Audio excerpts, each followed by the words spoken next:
نحمده ونستعينه ونصلي ونسلم على سيدنا محمد وعلى آله وصحبه أهل بيته ومن تابعهم أجمعين.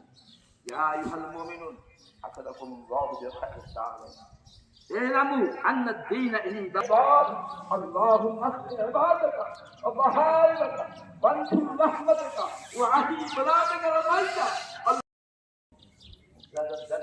دياركم واستخار المطر عن أباء زمانه أنتم فقد أمر الله أن تدعوه وعدكم أن يستجيب لكم. الحمد لله رب العالمين الرحمن الرحيم مالك يوم الدين. لا إله إلا الله يفعل ما يريد. اللهم أنت الله لا إله إلا أنت تفعل ما تريد. اللهم لا إله إلا أنت الغني ونحن الفقراء. أنزل علينا الغيث